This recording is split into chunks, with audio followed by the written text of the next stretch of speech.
My wife's work husband pointed to me, to the loser paying for our future. At my wife's work's Christmas party, all eyes were on me. I left without a word. The next morning, my wife's CEO called my wife. The merger is off.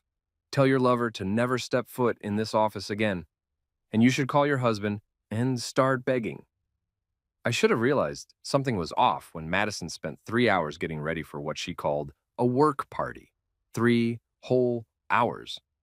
That's not, I'm going to network energy. That's, I'm auditioning for a billionaire husband. Energy.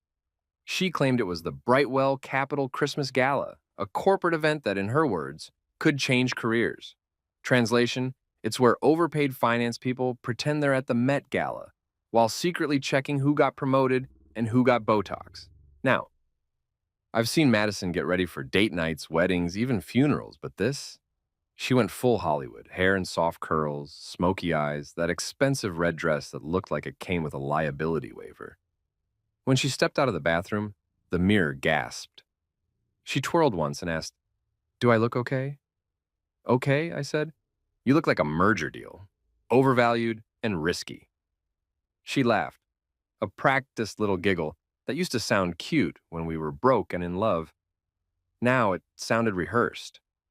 At that point, I still thought I was being paranoid.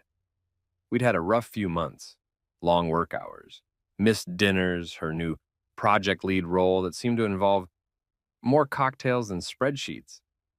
But I chalked it up to stress. Corporate America turns everyone into a sociopath by December. We got to the Riverside Grand Ballroom, and immediately I knew this wasn't a party. It was a power parade. Chandeliers glowed like 1,000 judgmental eyes. The air smelled like money, perfume, and quiet desperation. Waiters in tuxedos floated around with champagne flutes that probably cost more than my shoes. Madison's coworkers buzzed around like bees high on bonuses, laughing at nothing and pretending to like each other. I was just there as the accessory. Elijah Reed, compliance officer, human wallpaper. My job title alone was an instant social repellent. Nobody at a Christmas gala wants to hang out with the guy who reads legal disclosures for fun.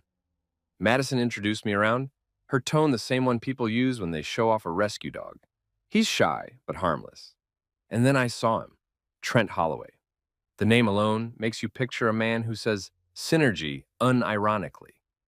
He was tall, tan, and dressed like he had a personal lighting crew. That's Madison's work husband. Yeah, she actually called him that once, half joking. Apparently, HR never got the memo that adultery jokes aren't morale boosters. Trent strutted toward us like he owned the building. "Madison, there's my superstar." He hugged her, a little too long, and gave me a nod like I was the Uber driver. "Trent, this is my husband, Eli," Madison said, smiling too wide. "Ah, the famous Eli," he said, shaking my hand. "The man funding all our late nights." I grinned. "Happy to sponsor your team bonding." He laughed, the kind of laugh that told me he thought he'd won something. And honestly, at that point, maybe he had. Dinner started. Madison sat next to Trent, of course, because it's just assigned seating. I got stuck beside some guy from HR who kept talking about his fantasy football league like it was the stock market. I tuned him out, watching Madison and Trent whisper between bites of filet mignon. Every so often, she'd touch his arm, and I'd remind myself that murder was still technically illegal. The room was glitter and pretense. People clinked glasses and faked interest in each other's lives. A band played something jazzy in the background, the kind of music that makes you feel like you're supposed to be richer than you are. Then dessert arrived, tiny pretentious chocolate spheres that tasted like disappointment. Someone handed Trent the microphone. Big mistake. You could practically see his ego inflating. He stood up, champagne in hand, grinning like a man about to propose to himself. "Everyone," he said, tapping the glass, "I just want to take a moment to appreciate my incredible team, especially Madison, who's been my rock through this merger." The crowd oh'd. Madison blushed like she was accepting an Oscar. Then he added, "And let's not forget her husband, Eli, for being such a supportive guy. You know, the loser paying for our future." The room exploded in laughter. People nearly choked on their wine. Even the waiter cracked a smile. And Madison, my wife, laughed too. Not the nervous kind of laugh people do when they're caught off guard. No. She laughed like she'd been waiting for the punchline all night. something inside me went still. I didn't get angry. I didn't throw my drink or make a scene. I just felt this weird, cold clarity, like I'd suddenly stepped outside my body to watch my own humiliation in forecon. When the laughter finally died, I lifted my glass slightly and said one word: classy. Then I stood up, pushed my chair back, and walked out. No yelling, no drama, just the quiet sound of my shoes against the marble floor and the faint echo of people still laughing behind me. Outside, the December air hit like a slap. The Riverside Grand sparkled behind me, all lights and lies. I stood there for a second, watching limos pull up, couples taking photos, everyone pretending to love their lives. My breath fogged in the air like smoke from a funeral. I wasn't mad yet. That would come later. What I felt was stillness, the kind that comes right before a storm. I got in my car and started the engine. My reflection stared back at me in the rearview mirror. Same guy, different eyes. You know that moment when something snaps inside you, but instead of breaking, it sharpens? That was me. All those little things I'd ignored. Late nights, hidden texts, work trips that didn't add up. They lined up perfectly now, like dominoes finally toppling. And that final toast? That was the push. Madison always said I was too calm. She meant it as a flaw. Turns out it's a weapon. Because calm people don't explode, they plan. By the time I got home, I already knew what I was going to do. See, Madison forgot something about me. I wasn't just a husband with a mortgage and lower back pain. I was the external compliance officer for Brightwell's merger with Ironcrest, the same merger her little lover boy was leading. Every document, every clause, every approval went through me.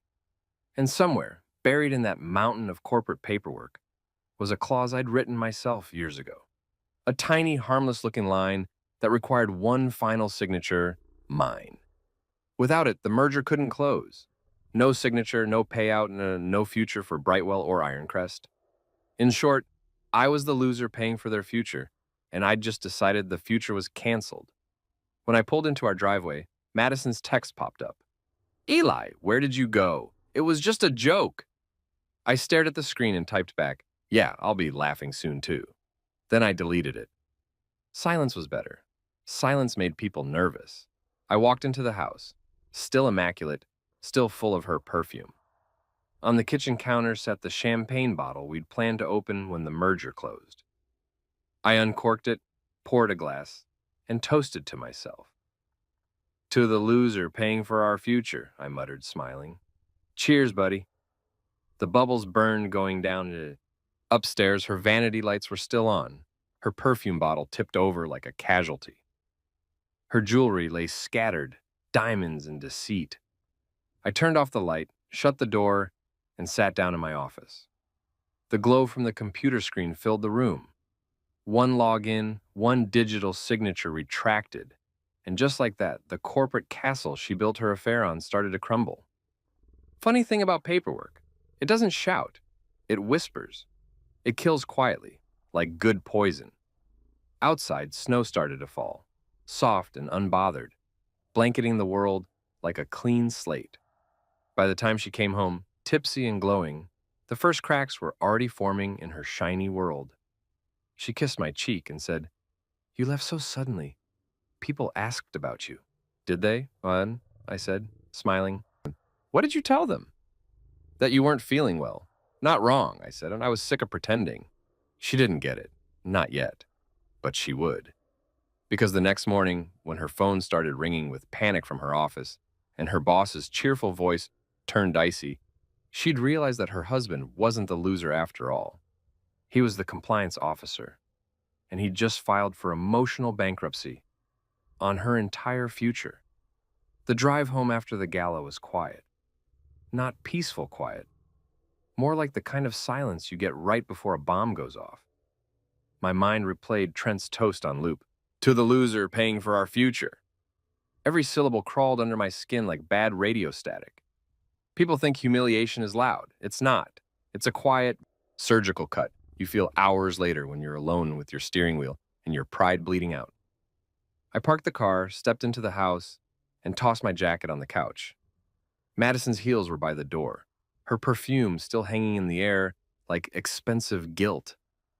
I went straight to my office, the only room in the house that still felt like mine. While most guys in midlife crises buy motorcycles or start podcasts, I collect leverage. Spreadsheets, contracts, compliance reports, the adult version of sharp knives. I booted up my computer.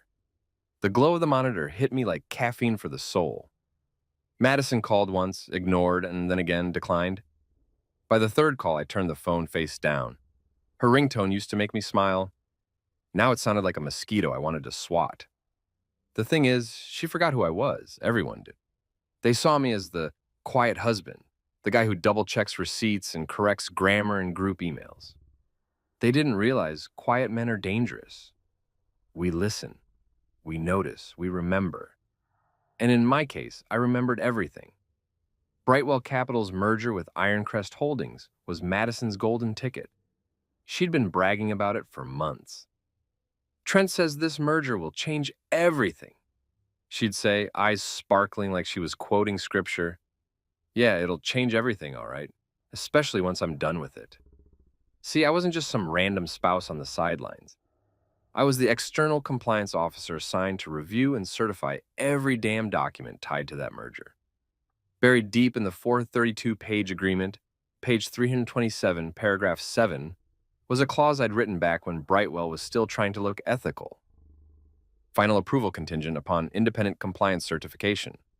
That's corporate speak for, without my signature, this deal dies faster than crypto in a bear market. It's amazing how often arrogance makes people forget fine print. I poured myself a drink, nothing fancy, just bourbon and spite, and opened the compliance folder. I scrolled past endless PDFs until I found the draft marked pending signature, Read E. That tiny blank line with my name next to it had more power than any of those champagne-soaked executives realized. I stared at it, the cursor blinking like a heartbeat. One click could collapse a billion-dollar fantasy.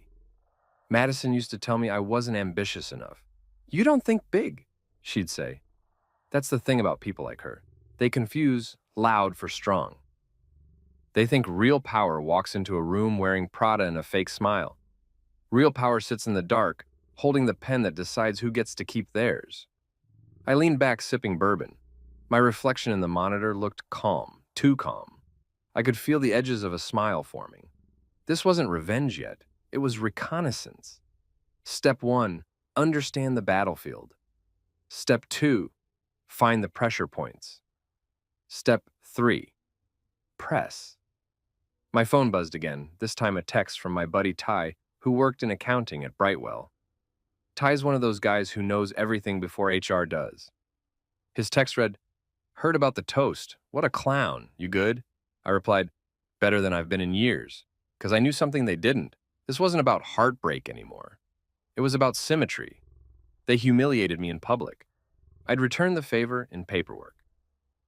I opened my email and typed out a message to Victor Calder, CEO of Eastmark Holdings, the parent company funding the merger. The man's basically capitalism in a $3,000 suit. I'd only met him once, but I knew he respected two things: control and competence. Subject, urgent, compliance review. Conflict, body. Mr. Calder, I've identified a personal conflict of interest involving the Brightwell Ironcrest integration.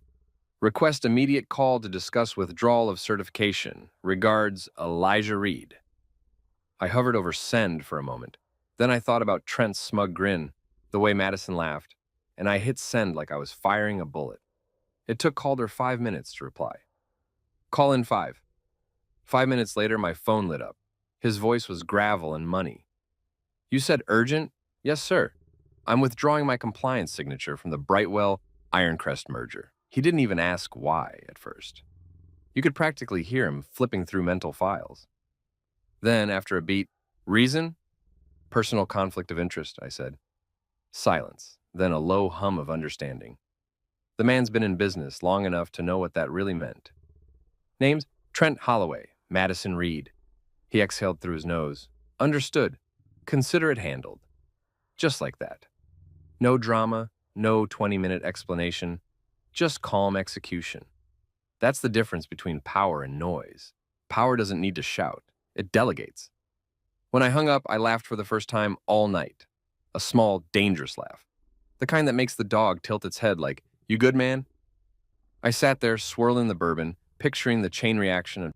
Victor would call Brightwell's CEO, who'd call legal, who'd call HR, who'd call Trent. By the time Madison woke up tomorrow, her lover boy's career would be a smudge on a compliance report. And all because the loser decided to pay attention. The irony was delicious. Around 2 a.m., I finally went upstairs. Madison was asleep, one hand flopped across my side of the bed like a territorial flag. Her phone buzzed twice before I reached it. Trent. I glanced at the preview. You were amazing tonight. Couldn't have done it without you.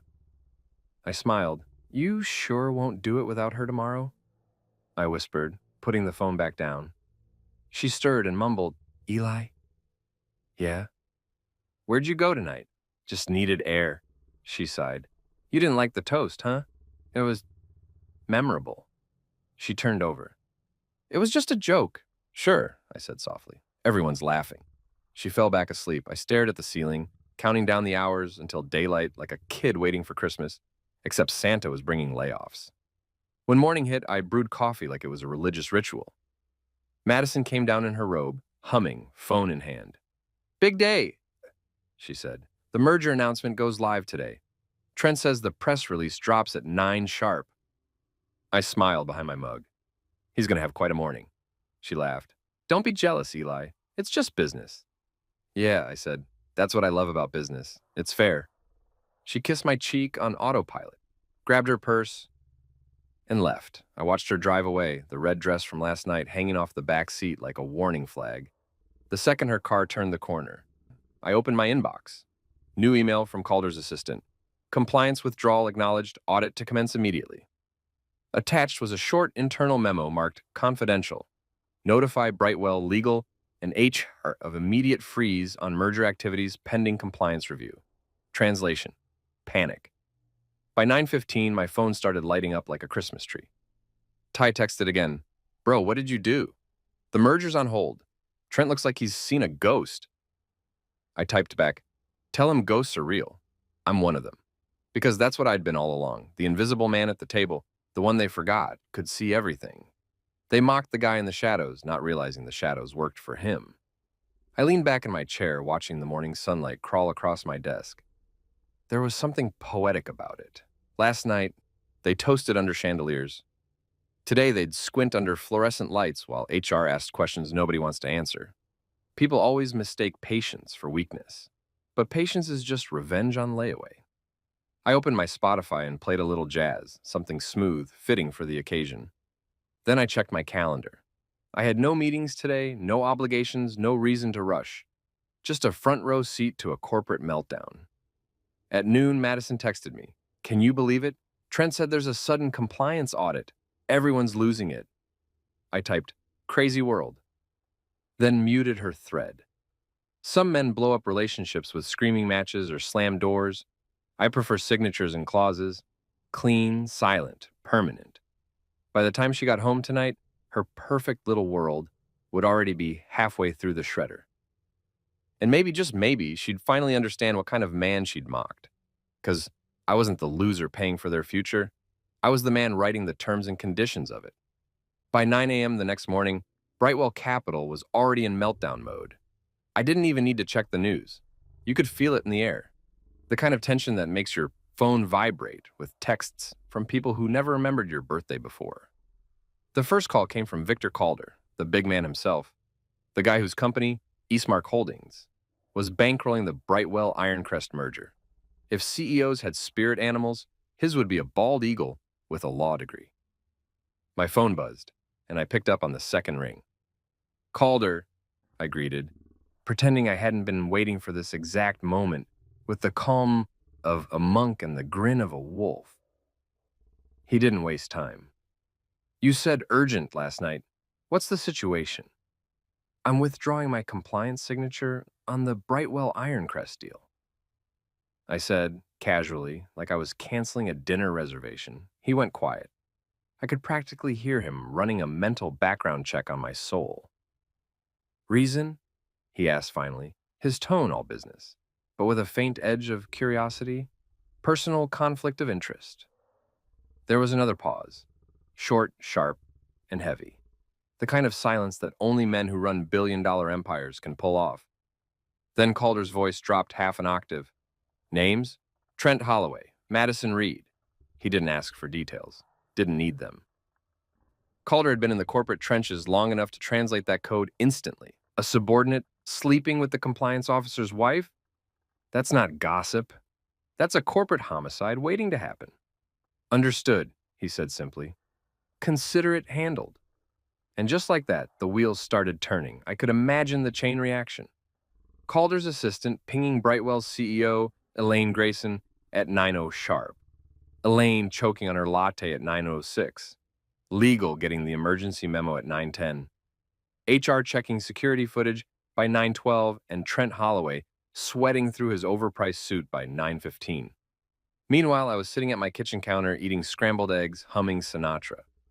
The day had that electric charge, the kind of energy you get when karma finally decides to clock in for work. Upstairs, Madison was curling her hair like she hadn't just starred in the biggest HR disaster of the quarter. She kissed me goodbye, smelling like perfume and denial. Don't wait up, she chirped. I wouldn't dream of it, I muttered into my coffee. When she drove off, I opened my email. Calder had already copied me on a confidential internal message. Subject line, urgent, compliance interruption. It was short, efficient, and ruthless. All merger activities are to be halted pending audit review. Please ensure all parties remain cooperative and transparent. Any non-disclosure or conflict will be escalated immediately. Translation, lock the doors, pull the files, and find the body. By 10 a.m., my friend Ty from accounting was live texting me the chaos like a war correspondent. Ty, bro, the merger call just got canceled. HR looks like they're preparing for a firing squad. Me, save me a front row seat. Ty, Trent's pacing the hallway. He keeps saying it's a misunderstanding. Me, yeah, like OJ misunderstood that glove. Apparently, HR had already requested Trent's travel expense reports and Madison's calendar entries. Karen O'Donnell, Brightwell's HR director, was leading the charge. And Karen is a legend. She's 58, has a stare that can peel wallpaper, and a memory sharper than a subpoena. Once she smells scandal, someone's career dies by lunchtime. Around noon, Ty sent another text. HR called Trent in. Dude looked like he was walking into his own funeral. I smiled. Rest in paperwork, buddy. I could practically see it unfolding. Trent swaggering into the HR conference room, trying to charm his way through disaster, only to find Karen waiting behind a neat stack of evidence. Receipts, hotel invoices, time-stamped keycard swipes, and a few screenshots that could make a priest swear.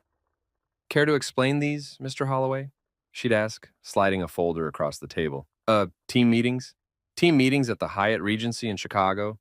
During the week you were supposedly in Dallas? And the man would start sweating like he was being slow roasted. Ty texted again at 2:03. Security just walked him out. No box, no goodbye, just gone. Merry freaking Christmas. I leaned back in my chair and laughed. Not a crazy laugh, not an evil one. Just the kind of laugh that comes from watching the universe finally balance its books. Trent had spent months building this shiny public image. The confident merger guy, the rising star, the office favorite. But in corporate America, your reputation is like an elevator. One wrong floor, and it plummets faster than Bitcoin in a panic sale. Meanwhile, Madison's phone started lighting up on the kitchen counter where she'd left it. First call from an unknown number, then another, then Elaine Grayson, her CEO. The woman's voice could cut glass. I didn't answer, but I could imagine that call. Elaine, Madison, the merger is off. Trent Holloway is terminated. HR will contact you for an internal review. You should probably call your husband and start begging. Click. I sat there sipping my coffee, watching her phone buzz like a trapped bee. There's something beautiful about poetic timing, the kind that happens when people who thought they were untouchable suddenly realize gravity still applies to them. By 3 p.m., Ty sent another update. They're doing a full audit. Elaine's screaming about compliance sabotage. Half the board's in panic mode. I replied, tell her I prefer strategic ethical intervention. He texted back a laughing emoji and added, HR's whispering your name like it's Voldemort's. Good, let them. Because for the first time in a long while, people at Brightwell were remembering who Elijah Reed was. Not Madison's husband, not the quiet compliance guy, the gatekeeper, the signature that decides whether their billion-dollar dreams live or die. By the time Madison came home, she looked like a ghost in designer heels. Her lipstick was smudged and her hands were shaking like she'd been holding a live wire. "They fired Trent," she said, voice cracking. "They said it's compliance issues. Do you know anything about this?" I set my mug down and tilted my head. "Maybe check the dining table." Her brow furrowed. "What?" "There's something for you." She turned toward the table and saw it. A single key sitting on a white envelope with her name written in my handwriting. She opened the note. It read, "All further communication will be through counsel. You'll need this." Her face drained of color. "What is this, Eli?" "Just a little Christmas preparation." She ran to my office, our office, technically, stormed past my desk, and found the black lockbox tucked behind my law books. It had been there for months. She just never noticed because she never looked at anything that didn't sparkle. I heard the click, the pause, and then the sound every betrayed husband dreams of, gasp sharp enough to break glass. Then came the scream. Inside the lockbox was my private archive, every lie she'd told neatly indexed like evidence in a courtroom. Copies of her emails to Trent, screenshots of messages, hotel receipts, time-stamped photos. I'd even included a printed transcript of her phone calls with him, courtesy of my friend in IT security. At the bottom of the box was a thick manila folder marked Separation Agreement. Signed, dated, notarized. I even left her the house. Because I'm generous like that. The final note on top read, "You said you wanted freedom. Consider it your Christmas bonus." When she stumbled out of the office, mascara streaking down her face like war paint, I was stirring hot cocoa in the kitchen. I looked up. "Cocoa? You ruined him," she sobbed. "You destroyed his career." "No," I said calmly, sipping the cocoa. "He destroyed his career when he decided to play house with a compliance officer's wife and couldn't keep his mouth shut at the company Christmas party." Her lip trembled. "You can't just destroy a billion-dollar merger because you're hurt." "Oh, I didn't destroy it," I said. "I disinfected it." Her phone buzzed again. HR this time. I nodded toward it. "You should answer that." She stared at me, terrified. They said they want me in for a final review meeting tomorrow." "That's corporate for pack your box," I said, finishing my cocoa. "I'd start with your mug." She tried to plead, reaching for me, tears streaming down. "Please, Eli, can't we talk?" I met her eyes. "Oh, we're talking. You just don't like the topic." She stood there, frozen, realizing she'd become a casualty in the same game she thought she was winning. That was the moment I learned something valuable. Revenge isn't rage, it's precision. There's something about the sound of a phone vibrating nonstop that's deeply satisfying when you know you're the reason it's happening. Madison's phone had been doing that since sunrise. Buzz, buzz, buzz, like a panicked bee trapped in a bottle of guilt. I didn't even need to look at the screen to know who it was. Brightwell's HR department was working overtime. And for once, not because of stolen office snacks or printer drama. Around noon, my friend Ty from accounting texted again. "The man has the soul of TMZ and the discretion of a reality show contestant. Dude, merger on hold. People are freaking out. Trent looks like he swallowed a stapler." I leaned back in my chair, stirred my coffee, and smiled. "Corporate Christmas came early," I said out loud to no one. Then I texted Ty back, "Get popcorn. This is going to be a long day." He replied instantly. "Karen from HR is already in interrogation mode." Ah, Karen O'Donnell. The human lie detector. 58, recently divorced, allergic to bullshit, and fueled by black coffee and righteous fury. The woman runs the HR floor like a medieval dungeon. If you walk in with secrets, you're not walking out with a job. She's the reason grown men suddenly remembered mandatory compliance training after ignoring it for 3 years. I could picture it perfectly. Trent, still trying to look confident, strutting into HR with that fake swagger. The kind that says, "I read 2 leadership books and think I'm unstoppable." He'd probably loosened his tie just enough to look casual. Rookie move. Karen would have had his entire expense history printed, highlighted, and tabbed before he even sat down. Mr. Holloway, she'd begin, glasses sliding down her nose like judgment itself. We have a few inconsistencies to review. Trent would smile, the kind of smile only men with too much privilege and too little self-awareness can pull off. Sure thing. Just a misunderstanding, I'm sure. Karen would open a folder thicker than his sense of invincibility. Hotel receipts, Mr. Holloway. Hyatt Regency, Chicago, June 14th. But you billed the company for a Dallas trip that same week. Can you explain that? I had to fly out unexpectedly. Last-minute meeting. Mm-hmm, she'd hum, tapping her pen. And Madison Reed was listed on the same room reservation, another last-minute meeting. At that point, even Trent's cologne couldn't cover the smell of panic. HR doesn't yell. They don't need to. They let the silence do the strangling. By 1:30 p.m., Ty sent another update. Karen pulled the security logs, cross-referencing card swipes, dudes sweating bullets. Then 15 minutes later, they brought in legal. HR meeting turned into full-blown inquisition. I almost felt sorry for him. Almost. Then I remembered the champagne glass, the laughter, the way Madison's hand rested on his arm like she'd found her new favorite accessory. Yeah, sympathy denied. By 2 p.m., Ty's final message came in. Security just escorted him out. No box, no goodbye, just a sad little walk of shame. I laughed so hard, I nearly spilled my coffee. Merry freaking Christmas, Trent, I said. HR's miracle came true. Now, Sesh, Brightwell's corporate culture loved its drama, but this was a full-blown Hallmark special with subpoenas. By 3 p.m., Slack channels were lighting up with confidential messages being forwarded faster than a chain email from 2002. Everyone pretended not to know what was happening while knowing exactly what was happening. Madison's phone buzzed again. This time it was her CEO, Elaine Grayson. If Karen O'Donnell was the executioner, Elaine was the queen with the guillotine. Elaine doesn't speak softly. She commands.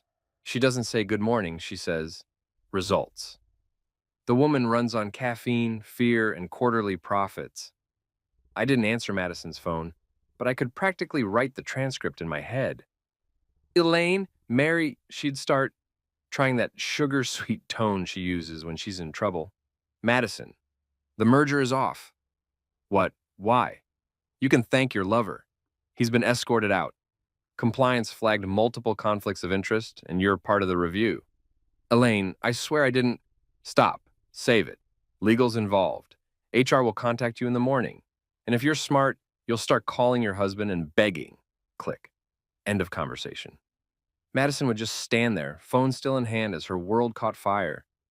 While she dealt with corporate Armageddon, I was making myself a grilled cheese sandwich and enjoying the quiet.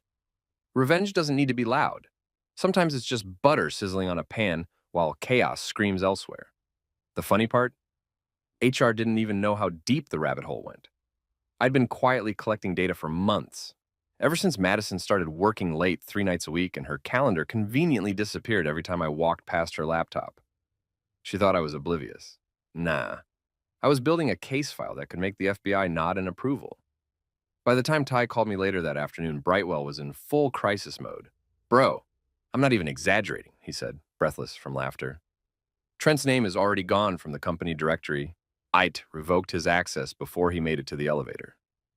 That's efficiency, I said. You gotta respect it. And get this, someone in legal said the compliance clause you wrote is what saved Eastmark millions. Calder called it the smartest safety net in merger history. You're basically trending internally. Well, I said, taking another bite of grilled cheese. It's about time people start appreciating my paperwork. He laughed. You're a legend, man. Everyone's saying, don't piss off the compliance guy. Damn right, I said. We're quiet until we're not. After hanging up, I went upstairs. Madison was in our bedroom, pacing like a trapped ghost. Her laptop was open, dozens of unread messages flashing across the screen. She looked up when I walked in. They fired Trent, she said, voice trembling. They said it's compliance-related. Do you know anything about this? Maybe, I said, keeping my tone casual. Maybe not. You should check the dining table. The dining table? She frowned, confused. Why? There's something for you. She stormed off, heels clicking like gunfire, and I followed at a leisurely pace. She found the key and the note. Her face twisted. What is this? Open it, I said. When she did, the lockbox sang like a choir of receipts. She froze, hand trembling as she flipped through file after file. Emails, photos, transaction logs, all neatly labeled. At the bottom, that final note, you said you wanted freedom. Consider it your Christmas bonus. The scream that came next could have cracked a wine glass. You set me up, she sobbed. I tilted my head. No, Madison, you set yourself up. I just provided better documentation. You ruined everything, she shouted. I smiled. No, sweetheart. I organized everything. Her phone buzzed again. Elaine. She didn't answer. She just stared at me like she was seeing me for the first time. Maybe she was. Most people never look closely at the quiet man until he's signing their obituary in fine print. You can't destroy a billion-dollar merger just because you're hurt, she finally yelled. I didn't destroy it, I said. I disinfected it. Her face contorted, rage and fear wrestling behind her eyes. You're insane. No, I said calmly. I'm thorough. For a moment, she looked like she might throw something, but she didn't. She just stood there, breathing hard, realizing that every step she'd taken, every late night, every lie, every business trip, had led her right here, to me, and my documentation. Elaine wants me in for a final review meeting, she whispered finally. That's corporate for pack your box, I said. I'd start with your mug. She slumped onto a chair, mascara streaking like road maps of regret. I poured myself another coffee because why not? It was turning out to be a productive day. Funny thing is, I didn't feel joy, not exactly, just completion, like finishing a puzzle where every piece was betrayal.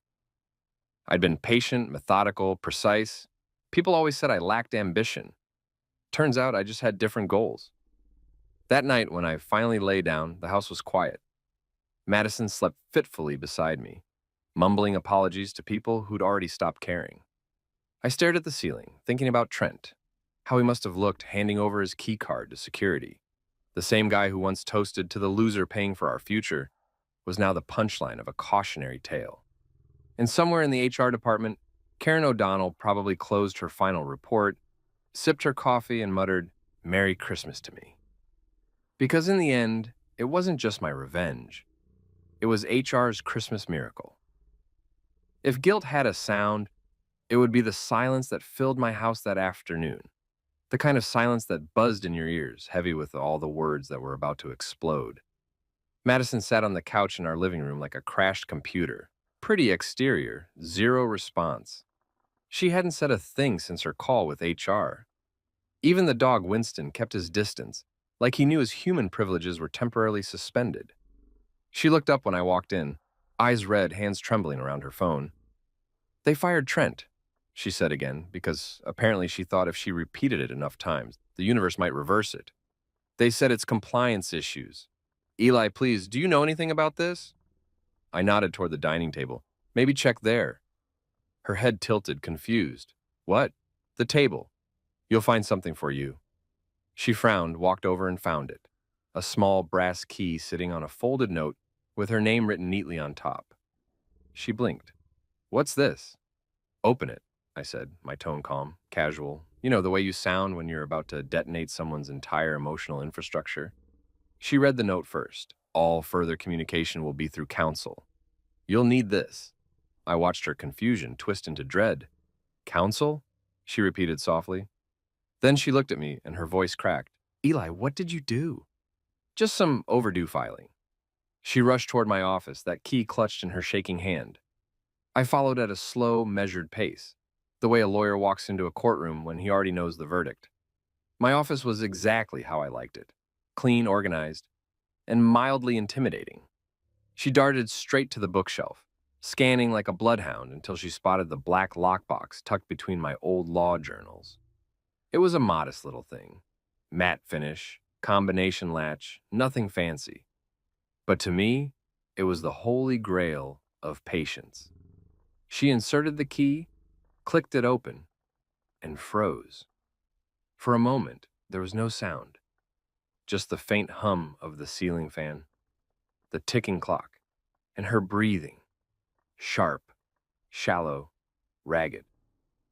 Then she let out a sound halfway between a gasp and a scream. Inside the lockbox was every lie she'd ever told, neatly categorized and printed on high-grade paper. Emails, screenshots, receipts, time-stamped photos, credit card statements showing business dinners that apparently took place in five-star hotel bars. Even a copy of the Hyatt invoice where she'd used our joint card, which, for the record, was bold. At the bottom was a large, neatly labeled manila folder marked Separation Agreement. I drafted it months ago, back when I first got suspicious but wasn't ready to confront her. It was fair, all things considered. She got the house, the car, and enough cash to start over. I got peace and legal closure, a bargain, really. And then there was the final note, the cherry on top. In my handwriting, you said you wanted freedom. Consider it your Christmas bonus. When she found that, her face crumpled like paper left out in the rain. She stammered. You've been collecting this? For how long? About as long as you've been collecting excuses, I said, taking a seat at my desk. I figured if you were going to build a future with someone else, I should at least make sure the paperwork matched. She blinked, tears spilling down. You can't, this is private. These are personal. I cut her off. Madison, you CC'd your work email on half of these. That's not personal, that's idiotic. Her face flushed. You ruined his life, Eli. No, I said, standing slowly. He ruined his life when he opened his mouth at that Christmas party and decided to turn me into a punchline. I just finished the paperwork. She shook her head, hands trembling over the lockbox like she was hoping it would vanish if she looked away. You're a monster. I smiled faintly. No, Madison. I'm the monster you made efficient. That broke her. She sank to her knees beside the desk, sobbing, clutching the folder like it was a lifeline. I didn't mean for it to go this far. He made me feel, spare me the Lifetime movie monologue, I said. You made a choice. Multiple times, apparently. The first time could have been a mistake. The fifth was a strategy. She looked up, mascara streaking down her cheeks like a roadmap to regret. What happens now? I shrugged. You sign, you move out. I contact legal in the morning to finalize. I'll even give you a few months' cushion to figure out where to land. Generosity's kind of my thing, remember? Her jaw clenched. You're enjoying this. Enjoying? I repeated, tilting my head. No, this isn't enjoyment. This is balance. She buried her face in her hands. You can't just throw me away like this. Sure I can, I said quietly. You threw us away first. I'm just making it official. For a few seconds, neither of us spoke. The air between us felt heavier than gravity. Finally, she whispered, Eli, I'm sorry. I nodded. You are. Unfortunately, that doesn't reverse mergers, marriages, or stupidity. Her sobs got quieter, smaller, the sound of someone realizing the fight was over. She looked around the office, at the framed certificates on my wall, the clean lines, the meticulous order. You planned all this, she murmured. Of course I did, I said. You don't go into battle without knowing where your opponent hides her weapons. I'm not your enemy, she said softly. I smiled without warmth. Then maybe you should have acted like an ally. I walked past her and opened the blinds. Sunlight poured into the room, bright and golden, bouncing off the polished wood desk. It hit her face, made her flinch. Maybe it burned. Truth tends to do that. You don't understand, she said, voice cracking. I loved you. I turned back, leaned against the desk, and crossed my arms. You loved the comfort, the image, the stability. The man who paid for your designer guilt trips and smiled through your lies. You didn't love me. You loved the idea of not having to work for what you wanted. That's not true, she whispered. Then why was I the punchline at your party? She didn't answer. She couldn't. Because in her mind, she'd already rewritten the story where I was the boring husband and Trent was the exciting escape. But reality has a nasty habit of crashing the narrative. Her phone rang again. Elaine Grayson. I pointed to it. You should take that. She hesitated, then picked up with a shaky hand. Elaine? Her voice was barely a whisper. Yeah, I understand. Of course, I'll come in tomorrow morning. When she hung up, she looked even smaller than before. They're doing a final review. They said I should bring all company property and personal belongings. Ah, I said, nodding. That's corporate language for pack your stuff and don't steal the stapler. She stared at me, eyes empty. You're enjoying this power trip. Power trip? I laughed softly. No, Madison. I've always had power. You just never noticed because I didn't use it. I picked up the lockbox, closed it gently, and placed it on the desk. Keep this. Consider it a souvenir from your career's final chapter. She glared through her tears. You'll regret this. I doubt it, I said. I document everything. Regret requires uncertainty. When I left the office, she stayed there on the floor, surrounded by evidence of her own undoing. Every sound in the house felt louder. The creak of the stairs, the faint clink of the lockbox lid closing, the muffled sob that followed. I made myself hot cocoa, because coffee felt too celebratory. Cocoa was quieter, more reflective, the drink of someone who'd won a war but still had paperwork to file afterward. As I sipped, I thought about how this started. One joke, one careless line from a man who thought he was untouchable, one laugh from a woman who forgot who she married, and now here we were. Careers ended, reputations shredded, marriage dissolved, all before dinner. I looked out the kitchen window. Snow had started to fall again, slow and deliberate, covering everything in white. It felt poetic, like the universe was offering me a clean slate. Madison finally emerged from my office, eyes swollen, holding the lockbox like a coffin. Where do I go? She asked weakly. Not my department, I said, but I'm sure HR can give you some resources. She flinched at the word perfect. I never thought you could be this cold, she whispered. I met her gaze evenly, and I never thought you'd make me need to be. She stood there a moment longer, then walked upstairs. Each step creaked under the weight of everything she'd just lost. I took another sip of cocoa and whispered to myself, Merry Christmas, Eli. You finally learned how to let go. And just like that, the quiet settled again. Not guilt, not triumph, just the kind of peace that comes when you finally stop holding the door open for someone who already walked out. The next morning, the house felt like a museum of bad decisions. Everything was neat, quiet, and emotionally radioactive. Madison came down the stairs wearing her office clothes like armor, black pencil skirt, white blouse, pearls that probably belonged to her grandmother or a better version of herself. She'd put effort into her makeup, but her eyes told the truth. No concealer covers fear. Eli, can we talk? She asked, voice cautious, like she was tiptoeing through a minefield that she built herself. I didn't look up from my laptop. We've been doing a lot of talking lately. You just keep mistaking it for silence. She sighed and crossed her arms. I know you're angry. I closed the laptop. Angry? No, Madison. Angry was last night. This morning, I'm caffeinated and strategic. She frowned. You think this is funny, don't you? I think irony's underrated, I said. You wanted a man who could take charge. Congratulations. You married one. Took me a while to realize the battlefield was my own living room, but hey, better late than never. Her lips tightened. You ruined Trent's career.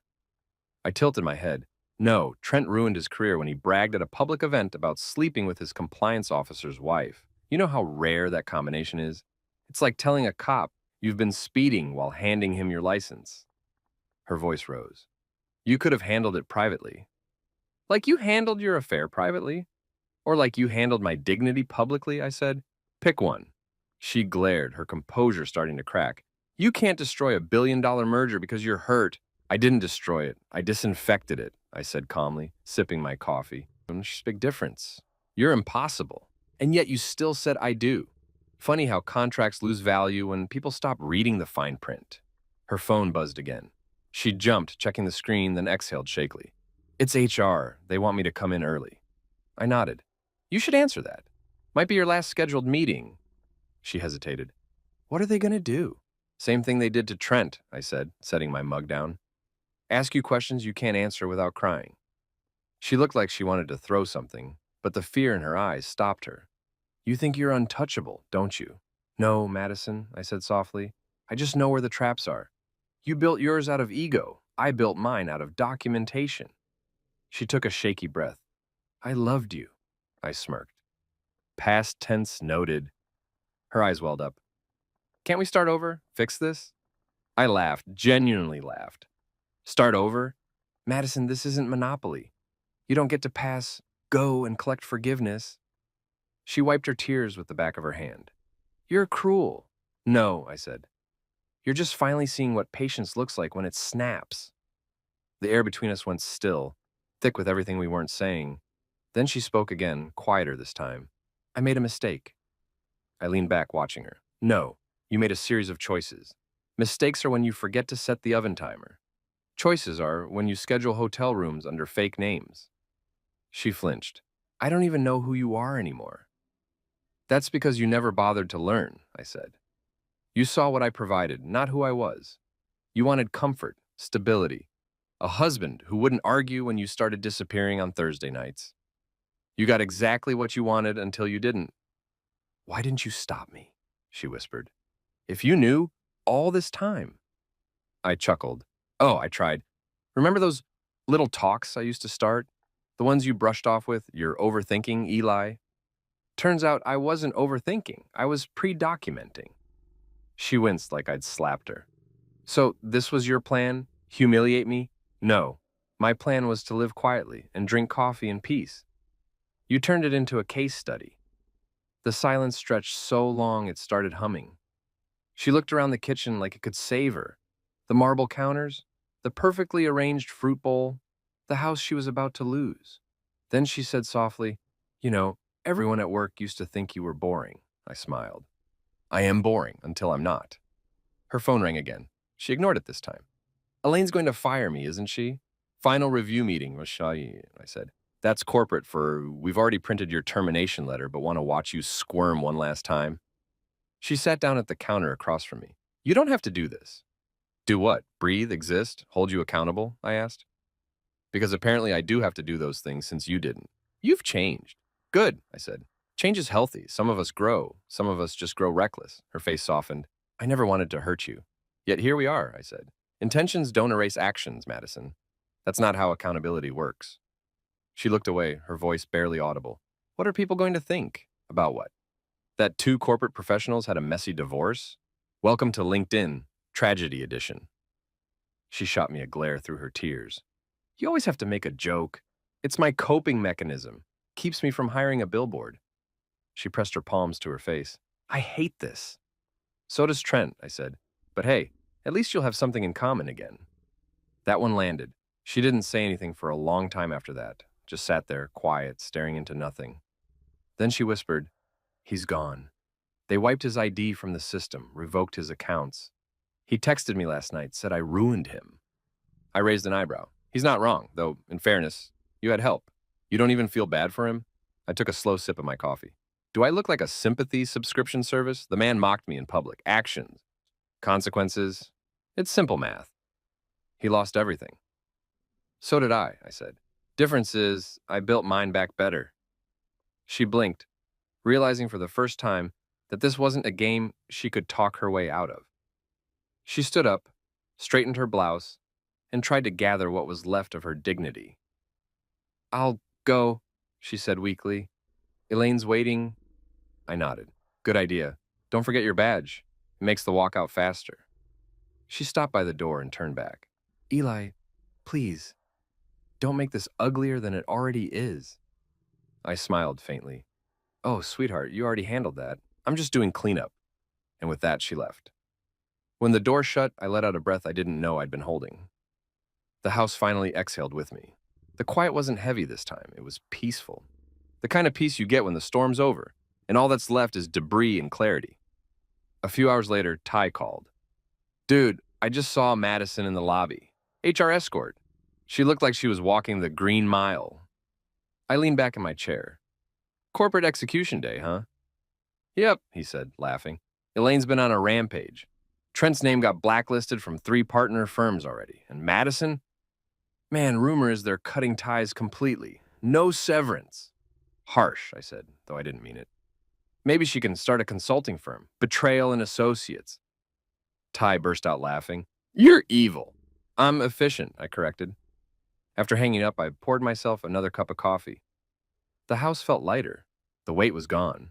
For the first time in months, my hands didn't shake when I held the mug. Around 6, Madison came back. No words, no fight left.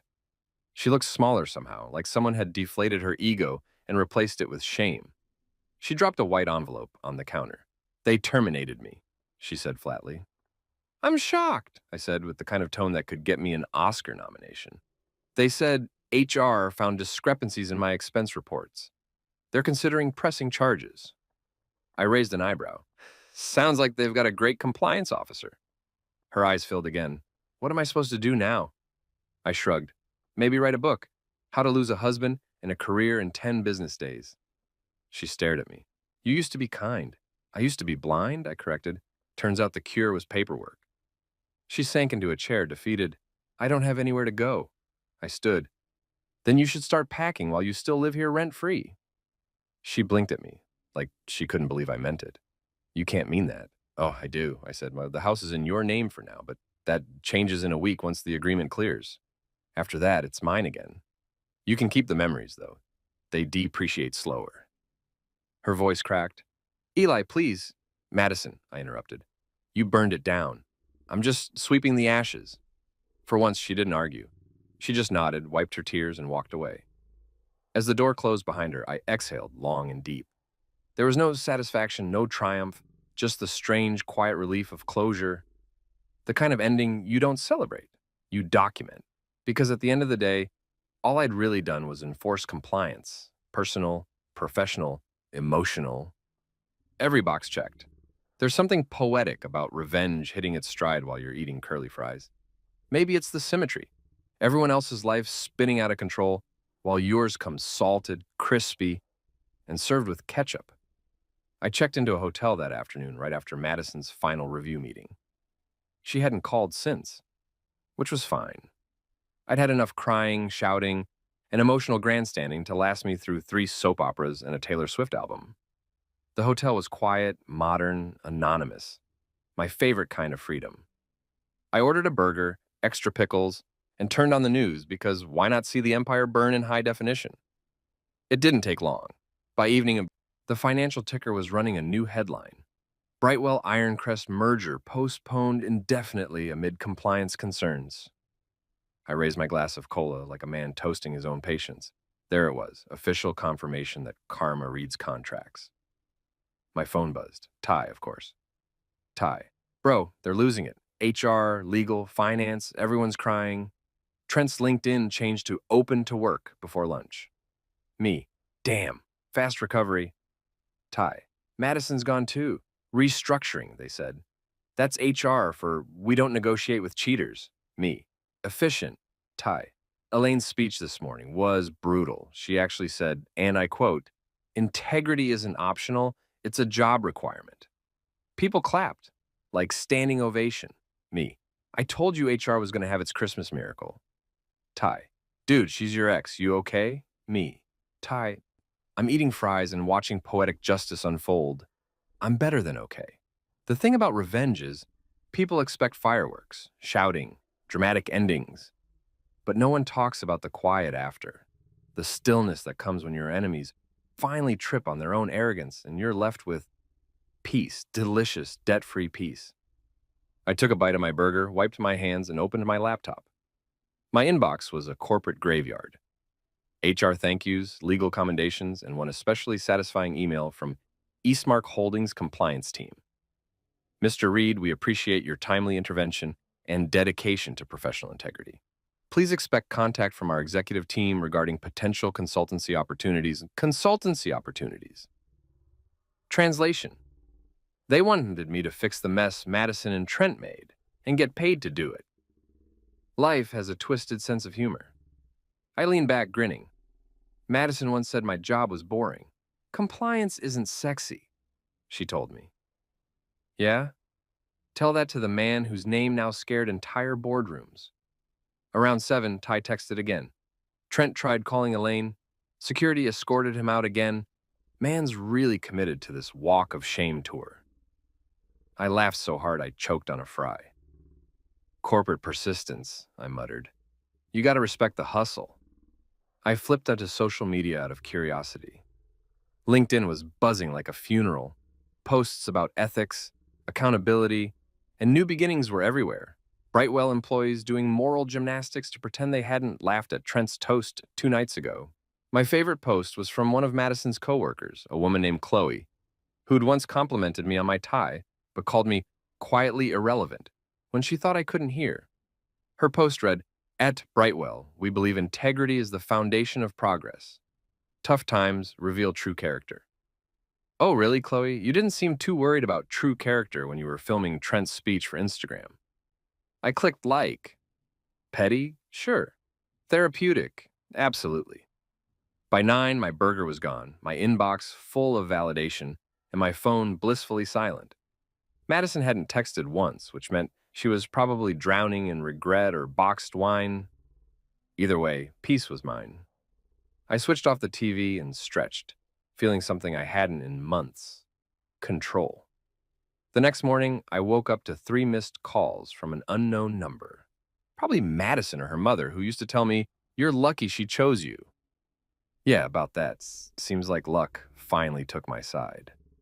I ignored them, ordered room service, eggs, hash browns, coffee, and pulled up the Brightwell intranet from my laptop. I still had access, which meant no one had gotten around to revoking my credentials. Classic. Front page headline: Statement from the board, Brightwell Ironcrest Compliance Review.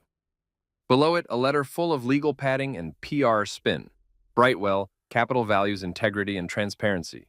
Effective immediately, Mr. Trent Holloway has been relieved of his duties. The company is reviewing internal processes to ensure future operations meet the highest standards. I snorted. They could have just written, "We bet on the wrong guy, and now the internet hates us."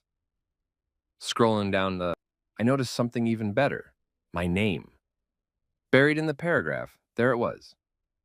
"We thank External Compliance Officer Elijah Reed for his diligence and commitment to ethical oversight." I nearly spit out my coffee. Brightwell thanking me publicly? That was like the IRS sending you a Christmas card. I screenshotted it immediately. Twice, at noon, I decided to step outside. The air was crisp, cold, clean, the kind of weather that makes you feel like you just deleted a toxic group chat. I walked down to a diner nearby and sat by the window, watching the world spin. When the waitress came over, I ordered fries again. What can I say? Revenge tastes better with grease. While I was waiting, my phone buzzed. Private number. Against my better judgment, I answered. "Eli," came Madison's voice, small and raw. "Wow," I said, smiling faintly. "Was starting to think you'd gone corporate ghost." "You destroyed me," she said. "Incorrect," I said, swirling my straw in my soda. "You destroyed you. I just drafted the minutes. I lost my job, my friends, everything. Yeah, that's what happens when you make 'to the loser paying for our future' your mission statement," I said. "The universe invoices you eventually." "I didn't mean for any of this to happen," she whispered. "Sure you did.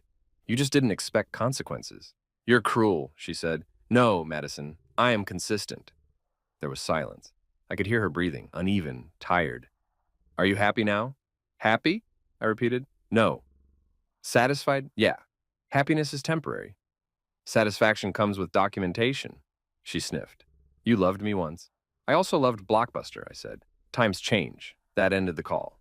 I finished my fries in silence, watching snow fall outside like a cosmic reset button.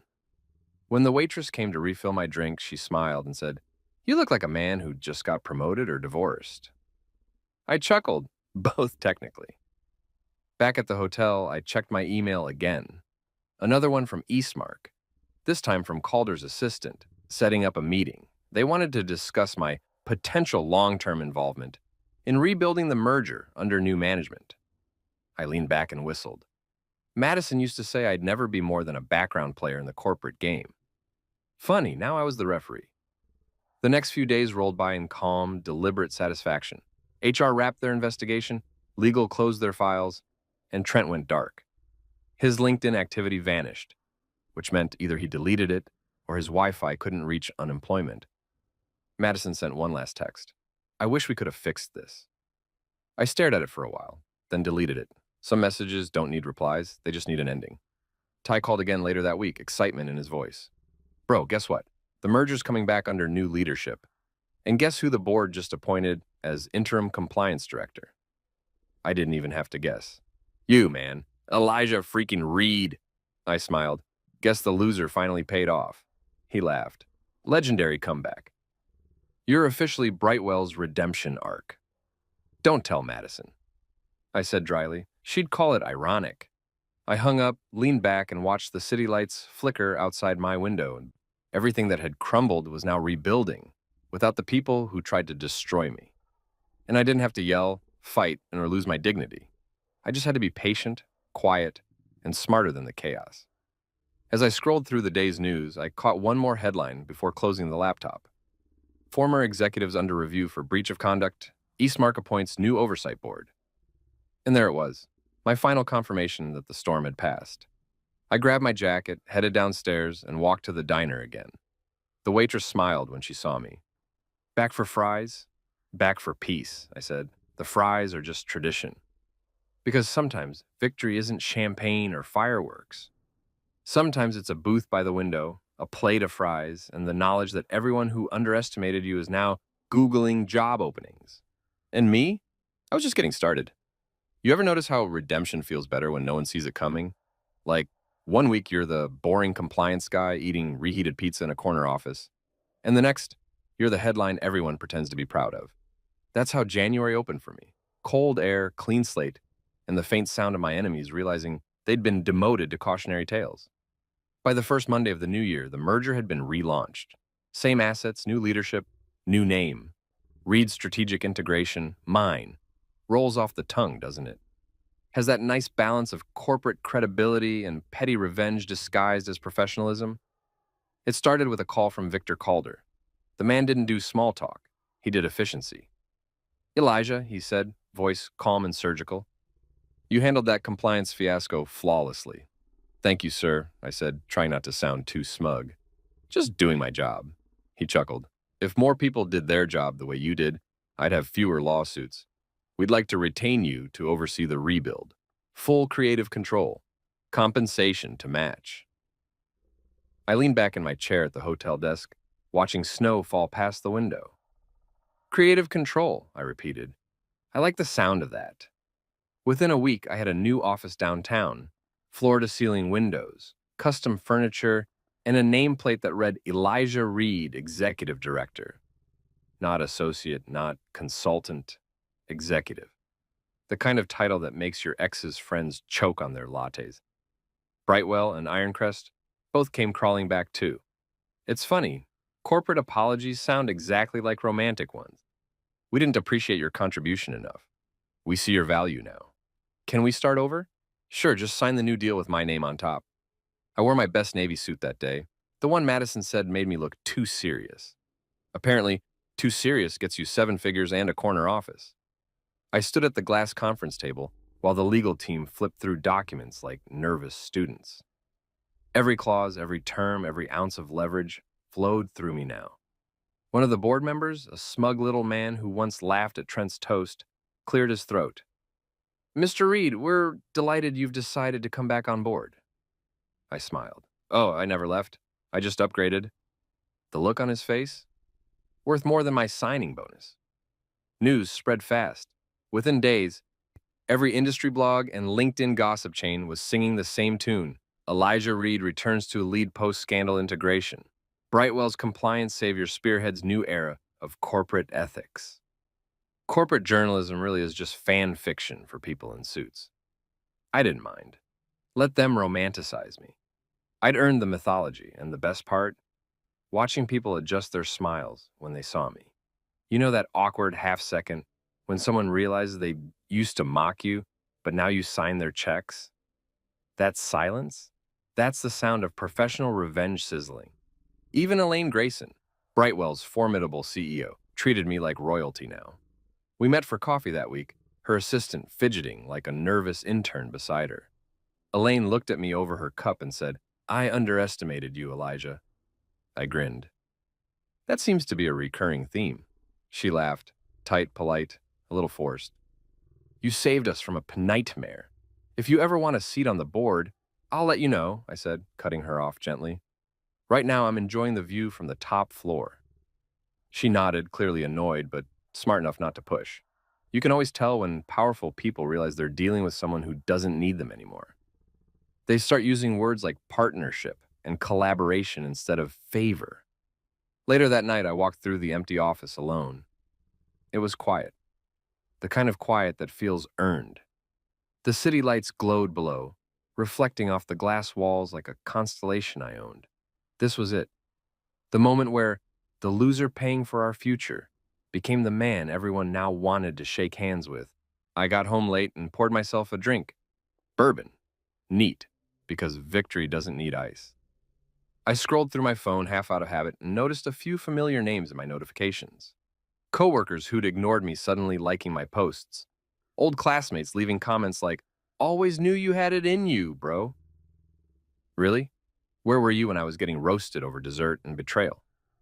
Then came the text from an unknown number, Madison. I saw the article. Congratulations. I stared at the message for a long minute.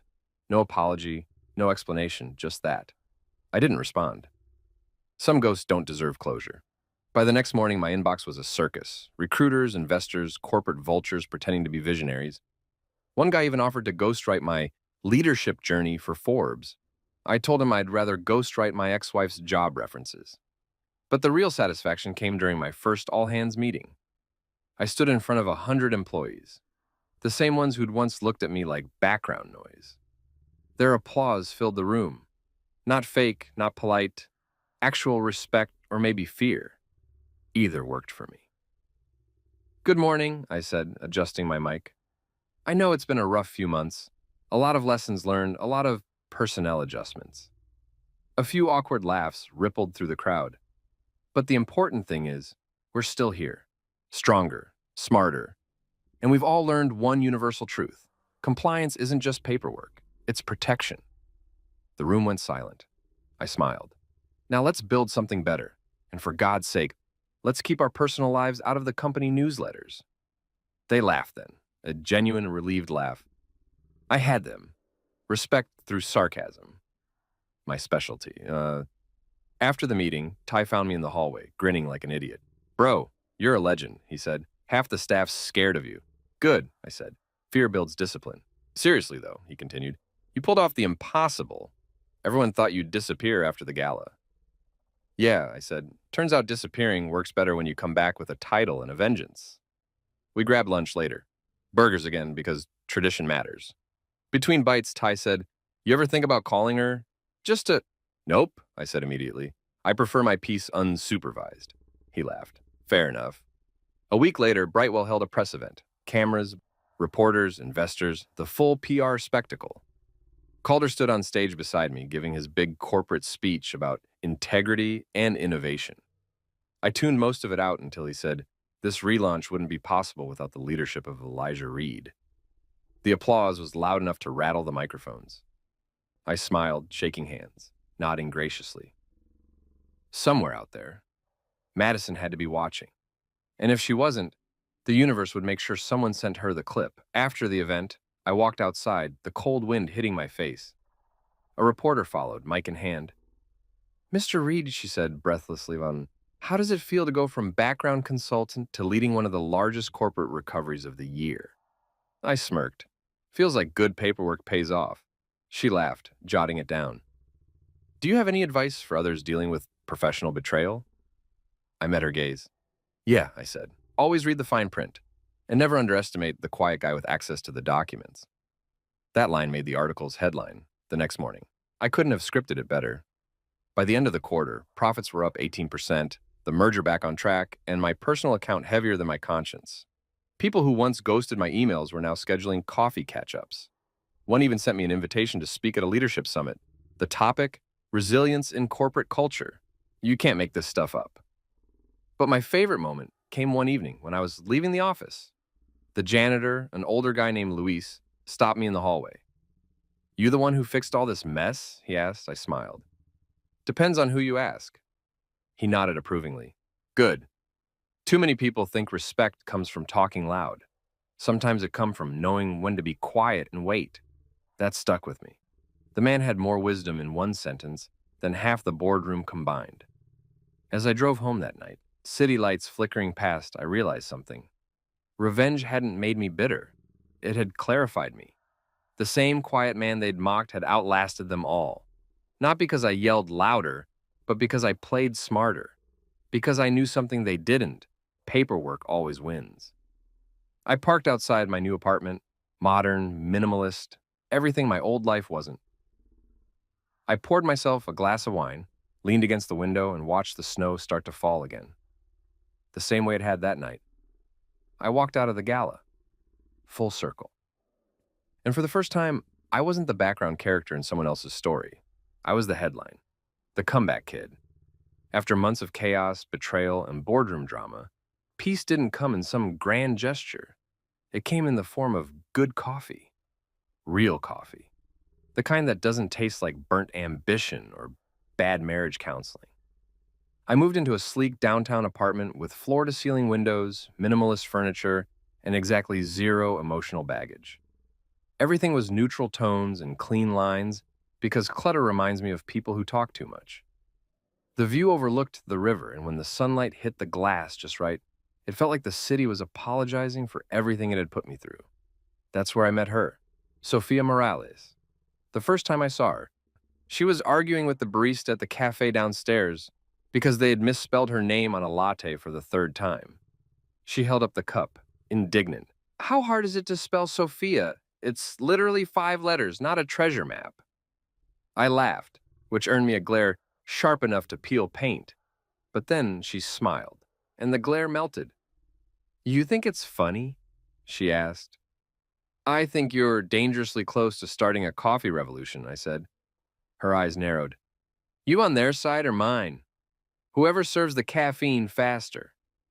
That got a laugh out of her, and just like that, I was hooked. She had this effortless kind of energy, confident, unfiltered, not the least bit impressed by anyone's LinkedIn title. She was an architect, she told me later, designing luxury apartments for people who couldn't tell marble from laminate. I make places pretty for rich people who never say thank you, she joked. I told her I used to work with people like that. We bonded instantly over shared professional trauma. She didn't care about mergers or compliances or the pile of chaos I'd left behind. She cared about good design, bad movies, and whether I liked my coffee with cream or sarcasm. We started meeting by accident, or maybe fate had good scheduling. Morning runs into each other turned into deliberate lunches. Lunches turned into late-night talks about everything and nothing. The best part? She didn't treat me like a success story or a cautionary tale. Just a person. Elijah Reed, the guy who ordered cappuccinos and made dry jokes about corporate jargon. One evening, after a long day of meetings, I met her at that same cafe. She was sketching something on a napkin, her idea of a stress doodle. What's that? I asked. A house, she said, but not one of those sterile mansions. A real house.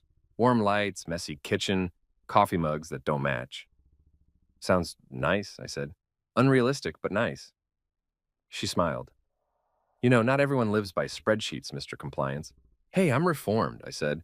These days I only audit people's bad life choices in my head. She sipped her latte, watching me. What happened to you, Elijah? I laughed. How much time do you have? She tilted her head. Enough! So I told her. Not everything. Not the sordid details, not the public humiliation, not the lockbox of betrayal. Just the broad strokes. A marriage that cracked under ego. A career reborn from ashes. A man learning to live without bitterness. She listened. No judgment, no pity, just quiet understanding. When I finished, she said softly, You must have loved her once. Yeah, I said. I loved the idea of her. Turns out, I was married to her marketing department. Sophia laughed, but not the mean kind. The empathetic kind. And now, I took a sip of my coffee, thinking. Now I love mornings that don't start with a fight. I love silence that doesn't feel like punishment. I love peace. She smiled. You're learning how to be alone without being lonely. That's rare. Or maybe I'm just tired, I said. Exhaustion and enlightenment look pretty similar. We sat there until the cafe closed. No drama, no grand gestures, just two people sharing space without pretending to be perfect. It was the kind of peace I didn't realize I'd been craving. By March, things at work were smooth. The merger was profitable, my name was being thrown around in business magazines, and my team was finally stable.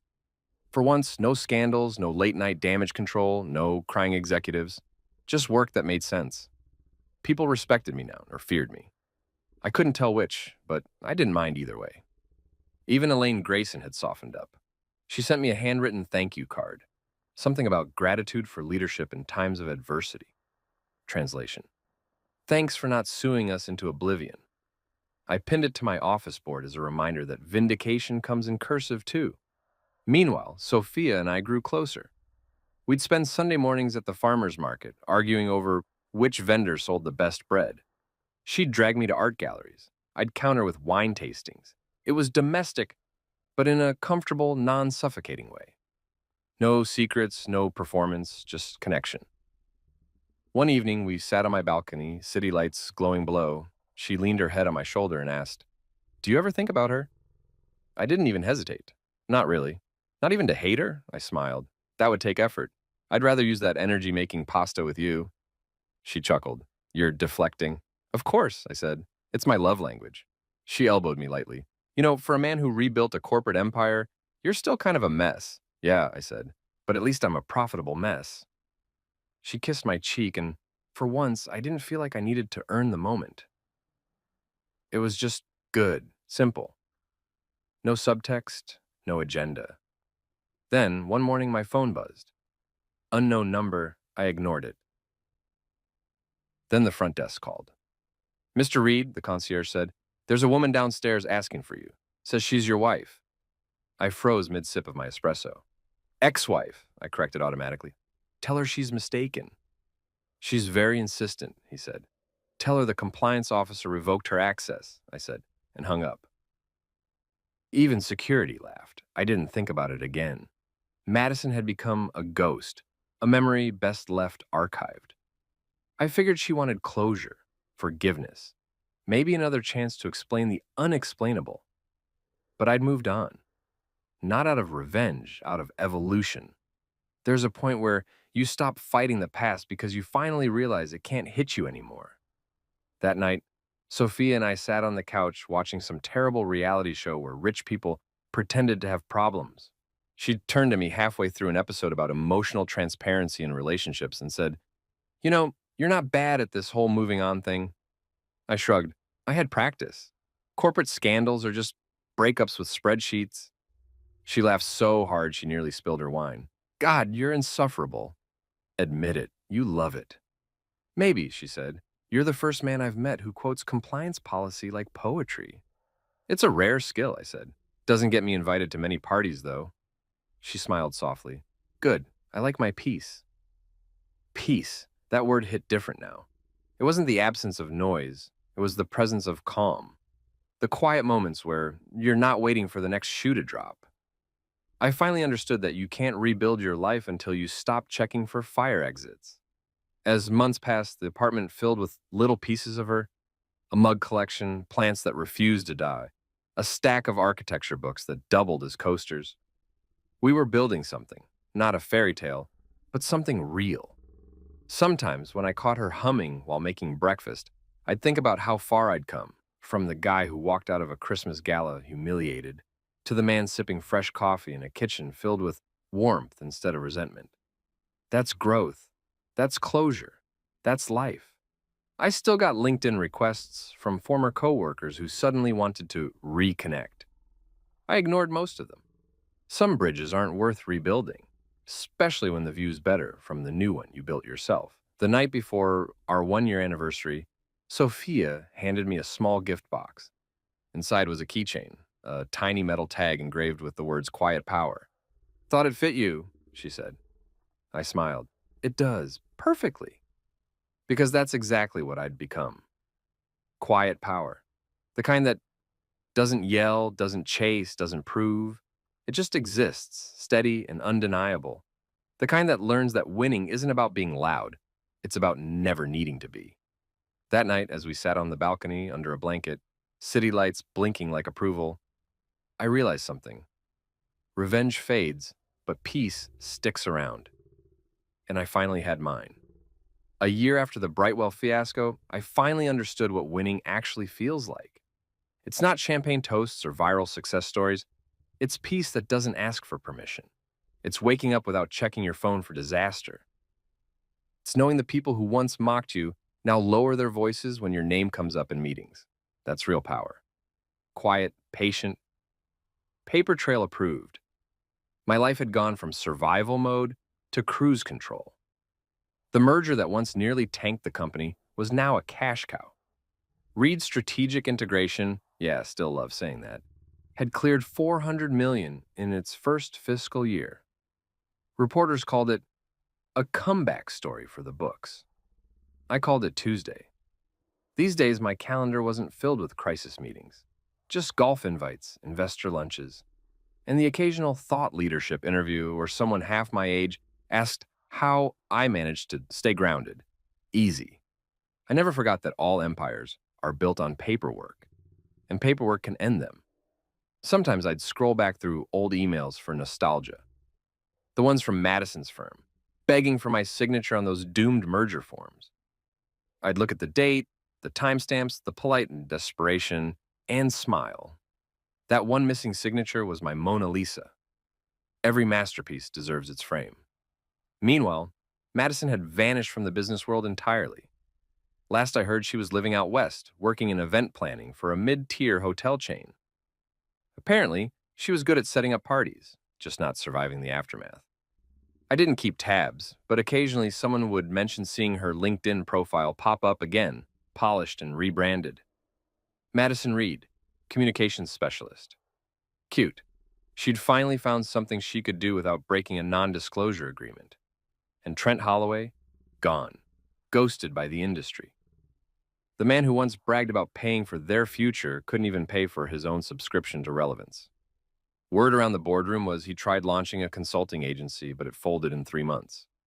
Turns out, disgraced middle manager isn't a great selling point. It wasn't revenge anymore, it was history. The kind you don't rewrite, you just file away in the lessons learned section. My mornings were simple now. I'd wake up next to Sophia, the smell of coffee already in the air. She had a habit of humming while she brewed it, always some Spanish tune that made the apartment feel alive. I'd step out onto the balcony, stretch, and let the city hum below me. For once, I wasn't chasing anything. I had enough, more than enough. One Saturday morning, I found myself reading an article in Business Weekly. Elijah Reed, the man who made silence profitable. I almost spit out my coffee laughing. They'd turned my quiet vengeance into a motivational myth. The piece painted me like some corporate monk who'd risen from betrayal to billionaire status through stoic wisdom and strategic humility. Sure, that sounds noble. The truth was messier. I didn't rise because I was enlightened. I rose because I was underestimated. Still, I liked the headline. Silence Profitable had a nice ring to it. Maybe I'd trademark it. Sophia walked in, hair tied up, holding 2 mugs. "You're reading about yourself again," she teased. "Research," I said, grinning, trying to understand this mysterious man Business Weekly won't stop talking about. She rolled her eyes. "Mysterious, huh? The same guy who alphabetizes his cereal boxes?" "It's called discipline," I said. "Winners have routines." She sat beside me on the couch, curled her legs under her, and sipped her coffee. "You know," she said softly, "you don't talk much about what happened anymore." "That's because it stopped being important," I said. "The past's a closed case file. I just audit my piece now." "Still sounds lonely sometimes," she said. I looked at her and smiled. Peace and loneliness wear the same coat. The trick is learning who's wearing it today. She smiled back, shaking her head. "You really missed your calling as a philosopher." "Please. Philosophers are broke. Compliance pays." That made her laugh. The kind of laugh that fills the whole room and makes you forget how cold the world can be. It's crazy how healing can sneak up on you when you're not looking for it. I didn't set out to move on. I just stopped staying still. Later that afternoon, we met Ty for lunch. Same diner, same booth by the window, same curly fries, tradition. Ty was doing well. Got promoted after helping me rebuild the post-merger audit team. He wore his success like a new suit, still stiff but proud. "Man," he said, sliding into the booth, "you're like a myth around the office. The quiet Terminator. HR still uses your story during onboarding." "Fantastic," I said. "Nothing says company morale like 'don't cheat on your compliance officer.'" Ty laughed so hard he nearly spilled his soda. They actually made it a case study. Lesson title, The Ethics of Oversight. I raised a fry. To being educational. He toasted with a pickle spear. To petty education. When the waitress brought our order, she smiled at me. You're Elijah Reed, right? I read that article. The man who rebuilt Brightwell. You're kind of famous. Kind of is the best kind, I said. Keeps the stalkers confused. She laughed, walked off, and Ty grinned. You're enjoying this, huh? I'd be lying if I said it didn't feel good, I admitted. But it's not about revenge anymore. It's about peace. Stable, boring, delicious peace. Ty nodded. You earned it, man. Yeah, I did. The kind of peace you don't find. You build, document, and notarize. That night, back at home, I poured myself a drink and sat on the balcony again. Sophia was inside sketching something, humming that same tune she always did. I stared out at the skyline, the same city where my life fell apart and somehow rebuilt itself even stronger. A notification buzzed on my phone. LinkedIn message, Madison Reed. I hesitated. Curiosity's a disease, and I was about to relapse. The message was short. I'm sorry, truly, you didn't deserve what I did to you. I hope you're happy now. For a moment, I just looked at it. I didn't feel anger, not pity either, just distance, like reading a note from someone in a past life. I typed a reply, then deleted it. Some doors aren't meant to be reopened, just acknowledged and left shut. I let the message sit unread, permanent proof that forgiveness isn't mandatory. It's optional, with benefits. I turned off my phone and watched the city lights blur. The air was cold, crisp, clean, the same kind of night I'd walked out of that gala a year ago. Funny how circles close when you stop chasing them. Sophia came out, wrapped in a blanket, holding 2 mugs of cocoa. Thinking again? She asked. Always, I said. She sat beside me, tucking herself under my arm. You look peaceful, she said. Like someone who finally won. I smiled. Yeah. But the best part? Nobody even realized when I did. Because that's the thing about real power. It doesn't announce itself. It doesn't throw champagne parties or scream success from rooftops. It just sits quietly, sipping coffee, while the world catches up. I'd learned that revenge isn't loud, forgiveness isn't weakness, and silence isn't surrender. Sometimes silence is the loudest victory of all. We sat there watching the skyline, the city glowing like a heartbeat. My heartbeat, steady and unbothered, I thought about Trent's smug grin, Madison's laughter, the way people once looked at me like I was invisible, and how now invisibility was my superpower. No noise, no drama, no need to prove anything, just living, just winning, quietly. Sophia looked up at me. If you could go back, she asked, would you change anything? I thought about it. The heartbreak, the humiliation, the long nights of planning my comeback. Then I shook my head. No, I said, if I changed anything, I wouldn't be here. I'd still be trying to prove something to people who never deserved the proof. She smiled. That's actually kind of profound. Don't tell anyone, I said. It'll ruin my reputation. She laughed and I kissed her hair. You really are impossible, she said. I prefer efficiently complicated. We sat there for a long time, watching the lights flicker below us, saying nothing. And in that silence, I realized something beautiful. I didn't need revenge anymore. I didn't need validation. I didn't even need to win. I already had. Because the loser they toasted that night, the one paying for their future, yeah, he paid. But he also collected interest. And in the end, every debt got settled.